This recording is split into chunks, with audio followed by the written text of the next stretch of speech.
So we're talking Christmas parties now, and TV presenter Craig Doyle is no stranger to a Christmas party, and he joins us now to give us some of his top tips for the festive season. Craig, how are you today? Very good. I mean, do I really need to tell someone from Northern Ireland how to host a party? I think you know. I think you all know already. You're pretty good at it. Well, so far the people that I've spoken to this week, about 80% of them would rather forget about their Christmas night out, and the others just can't remember a thing about it. Yeah. Well, there's the work Christmas party, which is like, I don't know. I'm not crazy on the work Christmas party. It's fine. I try to avoid them. I just, no matter what you say, you always feel, even subconsciously, something you do at that Christmas party is going to stay in the boss's subconscious and come back and get you. Something you said or a drink you spilled. It makes me nervy. But the best ones are the ones you have at home, right? You're in control of it. You have the guest list, your buddies, your food, your drink, your music. They're the best ones. So they're the ones I'm going to advise you on. So is that the party that you prefer? Are you a party host? Yeah, I much prefer that, I think. They did this big survey, the Co-op, and they interviewed 2,000 people through this behavioral psychologist. And over 40% of the population said we'd much rather have our own Christmas party in our house. I think people like the control of it.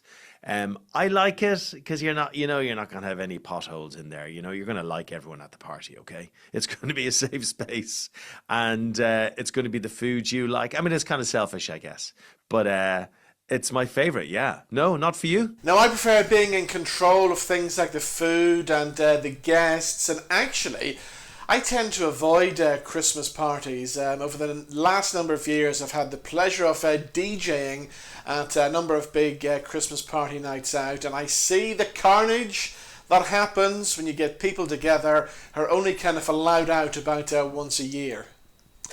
So tell us about this co-op formula then for the perfect Christmas party. It's PCP equals L plus MH squared multiplied by P by 1.5 minus RF. So have a great Christmas party with that. Okay, everybody? Have a good time. I'm very impressed that you knew that. Yeah, well, I live by it. I live by it now. I live by it. Shall I explain it to you? It's actually far more simple than it sounds. So PCP, perfect Christmas party. L is the logistical side of it. So basically having it at home means you can make a really cozy, nice Christmas atmosphere. And I think it's important. People like all that stuff. You can't have enough Christmas decorations. You can't make it Christmassy enough for people. But the date is the key part of the logistics here. And the survey says the key date is the 21st of December, which, unless you're going to tell me I'm wrong, is a Saturday this year. So that's perfect. I get that because nobody would want to go into Belfast city centre on the 21st of December. It's going to be absolute chaos. So why not just stay at home that evening and have a party?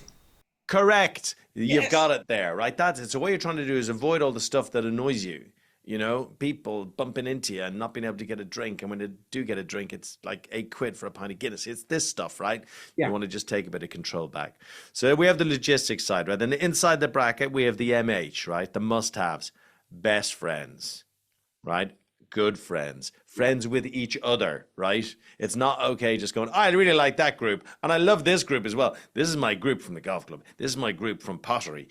And then you have to try and integrate them. No. Just bring a load of people get on already. Like literally make your life easy.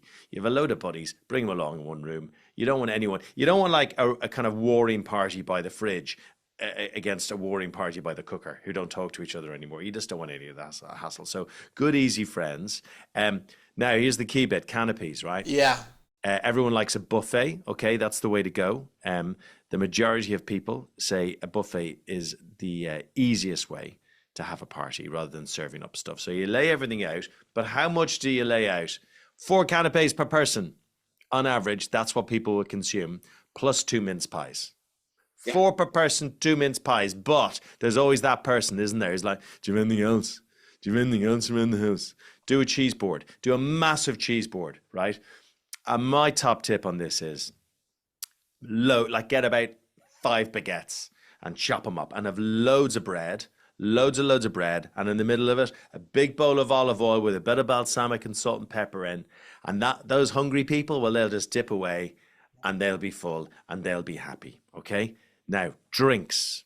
How many drinks do you think you'd have at an average Christmas party yourself? But in Belfast, of course, it would be slightly higher. We're definitely into double figures, and double figures for the bottles of wine as well. Oh my goodness. Okay. That sounds fun. On average, 5 drinks per person. 5. Now, I don't know if your buddies are like my buddies, but if they're coming to my house, they've been in the pub for an hour and a half beforehand, sculling pints. Yes. And then they come up to the house. So on average, 5 drinks per person. And also, and people might think it's cheesy, but some entertainment, like get a karaoke machine. No matter how much people squirm at the thought of it. People, oh, karaoke, I hate karaoke. How come at the end of a night, everybody's fighting over the karaoke machine? Everybody loves it. So do a bit of that, like have board games out. Sometimes as well, like at parties, I find you might have a little breakaway group that are sitting on the sofa and suddenly they're playing a game of something, you know, Jenga, I don't care what it is. Like, it's like, what do you like to do when you go out? Do that in your house for other people, right? That's the kind of simple kind of solution there. But the key bit is, and this is crazy. I hadn't really thought about this. And this is a survey from 2,000 people, okay? So it's a fairly good cross-section of society. The perfect start time, 6:35. Wow, okay. And there shouldn't be any more than a 16-minute wait for your first drink when you arrive at the house. Now, I would have a drink available the minute the guests come through the front door. There you go. Get it into you. Well, you're right. Your parties sound good. The best time to end the party is 11:01, which is very specific, but 11:01 is the perfect time. Okay, now how do you get rid of people when they kind of outstay their welcome? It's unlikely you're all going to live kind of within walking distance of your house, right? I live just south of Dublin, up in the hills, so I'm in the perfect position for this. I'll tell everyone, right, you're up at mine for 7. There will be a minibus at the local pub or a pub near where they all live at 6:30. To bring you to the house, and it'll collect you at 11 at my house. And you don't have to worry about taxis or driving. You can all have a great time. And they think you're the greatest person in the world. Oh, he's taking care of all the transport as well. Isn't he amazing? Brilliant. They sling a tenner each for a bus instead of like 40 quid or whatever. It's a lot cheaper. They don't have to worry about it. But the key bit is at 11:01, they're out of your life. I like it. You've had your party and you don't have to worry about them. And there's no one coming up the next morning, because the one I hate is like you're hungover or you're whatever, you're cleaning up the house and someone calls up at 9:30 in the morning to collect their car. Exactly, yes. And then they come in for a chat for like 40 minutes. You're like, no, we did this last night. Or you come down the next morning to find somebody lying in the corner and you're thinking to yourself, who is this person? That hasn't happened in my house. Unless I'm the person in the corner. Your parties do sound very good. Oh my word. You must come to one next time you're in Belfast. I'd love to. That would be great. That would be great. So there you go. That's how easy it is. That's how easy it is. I would say, I mean, I love to cook, right? And I'm happy cooking and it's great fun and all that. But if you're having a party for a lot of people, just buy everything in. Exactly.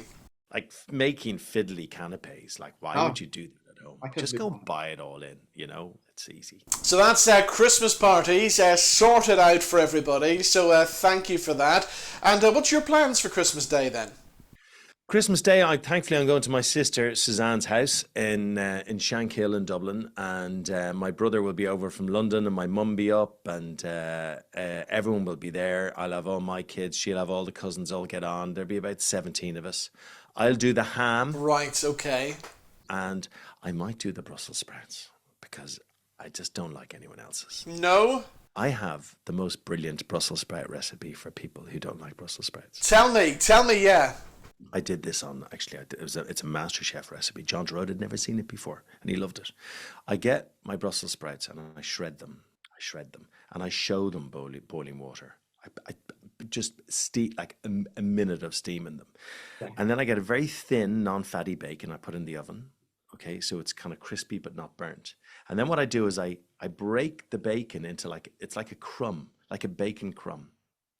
I toss the grated Brussels sprouts in a tiny bit of butter in the pan and a little squish of lemon for like a minute at most. And then I sprinkle the bacon crumb on top of them. So it's like a mini bacon and cabbage. And what it does is it takes away all that kind of bitterness you get from a Brussels sprout, but it's still a Brussels sprout. and the crunchy bacon on it is delicious. You can have that one for free. So that's the sprouts assorted for Christmas Day then. Sorted. Well, I have to say, Craig, you've been the most helpful guest we've had on the show this year. Thank you for this. Well, I'm glad. I'm here to help. Well, Craig, as always, good to see you, and have yourself a very Merry Christmas. Gura míle maigad. Thanks so much. See you again.